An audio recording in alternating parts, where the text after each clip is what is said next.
የትራፊክ አደጋን ለመቀነስ በአሽከርካሪዎች ላይ ትኩረት አድርጎ እየሰራ መሆኑን የትራንስፖርትና ሎጂስቲክስ ሚኒስቴር አስታውቋል። ከእርምጃዎቹ መካከልም የከባድ መኪና አሽከርካሪዎች በሙሉ በድጋሚ እንዲፈተኑ መታቀዱም ይገኝበታል። በአመታዊ የቴክኒክ ምርመራ ላይም ከሚጠበቀው መስፈርት በላይ ጭስ የሚለቁ ተሽከርካሪዎች ቦሎ እንዳይሰጣቸው ሊደረግ መሆኑ ተነግሯል። ኤርሚያስ በጋሻው ዝርዝሩን አሰናድቶታል።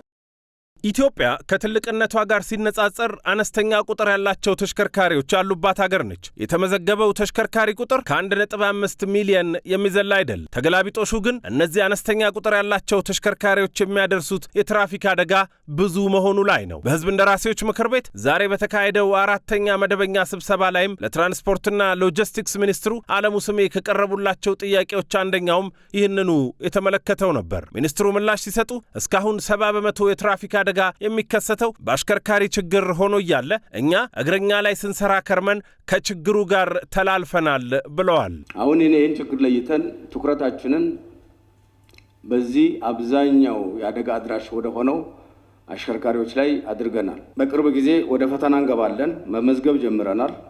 ሲስተሙ ለምቶ አልቋል። በተለይ ከፍተኛ አደጋ አድራሾቹን የትልልቅ የህዝብ ማመላለሻ አሽከርካሪዎችንና የከባድ የጭነት ተሽከርካሪ አሽከርካሪዎችን በፌዴራል ደረጃ በሚኒስቴር መስሪያ ቤታችን ደረጃ ለመፈተንና ይሄንኑ ዳግም የብቃት ማረጋገጫ ስራ ለመስራት እየሰራን እንገኛለን። ከዚሁ የመንገድ ደህንነት ጋር በተያያዘ ትራፊክ ፖሊሶችም ሆነ የመንገድ ትራንስፖርት ተቆጣጣሪዎች ከማስተማርና ችግሮችን ከመቅረፍ ይልቅ አድብቶ አሽከርካሪን የመቅጣት አካሄድ ይከተላሉ። ይህ ተገቢ አይደለም የሚል ጥያቄም ተነስቶ ነበር። ሚኒስትሩ አለሙ ስሜ እንዲያውም አነስተኛ ቅጣት ያለበት ሀገር ነው ሲሉ ቅጣቱን ከሌሎች የጎረቤት አገራት ጋር አነጻጽረው መልሰዋል። በእኛ እምነት የተከበረው ምክር ቤት በእኛ እምነት ቅጣት ነው የሌለው። ስላልተቀጣ ነው ሰው የሚያጠፋው። ምናሽከረክር መኪና ምንይዝ ወይ ደግሞ ስለ መኪና ማሽከርከር ዕውቀት ያለን ሰዎች ከዚህ ምክር ቤት ስንወጣ ዝም ብለን እንታዘብ። ሰው መብራት አያከብርም። ትራፊክ ፖሊስ ሰው ከሌለ የሚቆጣጠር ሰው ከሌለ ይሄ ቀይ አረንጓዴ የሚለው መብራት በአግባቡ አያከብርም፣ አይፈራም። ሰው ህግን አያከብርም። ያው የለመደውን ዩኒፎርም የለበሰ ፖሊስ ካላየ ሰው ህግ አያከብርምና ህግ እንዲያከብር ነው መረባረብ ያለብን እንጂ ቅጣት በዛ የሚለው ከሌሎች አገሮች አንፃር ከጎረቤቶቻችን አገራ ገና የኛ ቅጣት በጣም ትንሽ ነው፣ በጣም አነስተኛ ነው። ያላግባብ ቅጣቱን የሚጠቀሙ ካሉ እነሱን መስራት ማስተካከል ይገባል። በአሽከርካሪዎች ላይ እርምጃ ሲወሰድ ሰሌዳቸውን እየተመለከቱ አድሎ የሚደረግ መሆኑን የጠቀሱ የህዝብ እንደራሴዎችም ነበሩ። ተሽከርካሪዎች በተለያዩ የአገሪቱ አካባቢዎች ሰሌዳቸው ታይቶ የሚቀጡበትም የማይቀጡበትም ብልሹ አሰራር አለ የሚል ነበር የእንደራሴዎቹ ጥያቄ። አዲስ ሰሌዳ ተመርቶ ወደ ስራ እየገባ ይገኛል። የሚቀረን ይሄ ሰሌዳ የዘመነ ስለሆነ የዚህ ሰሌዳ አንዱ ይሄን አሁን የተባለውን ችግር ይፈታል። አካባቢ አይገልጽም።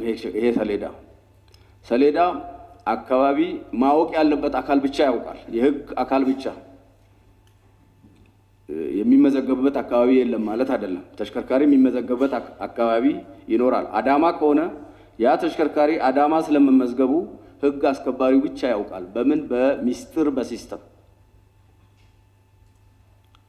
መንገደኛው ሽፍታው ለመጉዳት ለመጥቀም የሚፈልገው አያውቅም ማለት ነው። በዚህ መድረክ ሌላኛው የተነሳው ጉዳይ ደግሞ የህዝብ ትራንስፖርት ዋጋ ከጊዜ ወደ ጊዜ እየጨመረ መምጣቱ፣ ይህም በዝቅተኛ የኑሮ ደረጃ ላይ ለሚገኘው የህብረተሰብ ክፍል ተጨማሪ ጫና ፈጥሯል የሚለው ጉዳይ ነበር። አሁን ባለው ሁኔታ ግን ሌሎቹ መስፈርቶች ትተን የነዳጅ ዋጋ ሲጨምር ብቻ ነው የታሪፍ ማስተካከያ የምናደርገው።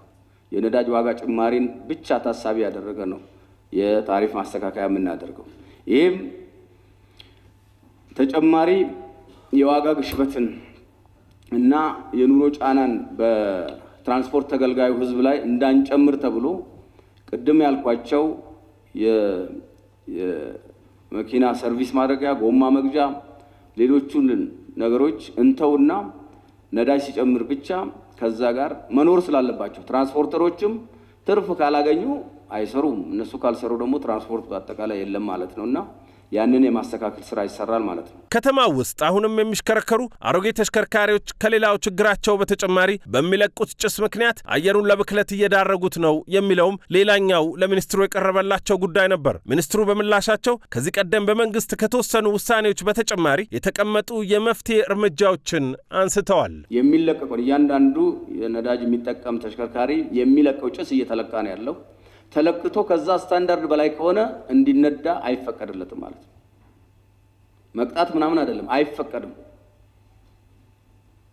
ቴክኖሎጂ ያለ ካስተካከለ ወይ ደግሞ ወደ ታዳሽ ኢነርጂ ከቀየረ ብቻ ነው ማሽከርከር የሚቻለው። እሱን ስራ ጀምረናል። እሱን አጠናክረን የምንቀጥል ይሆናል ማለት ነው።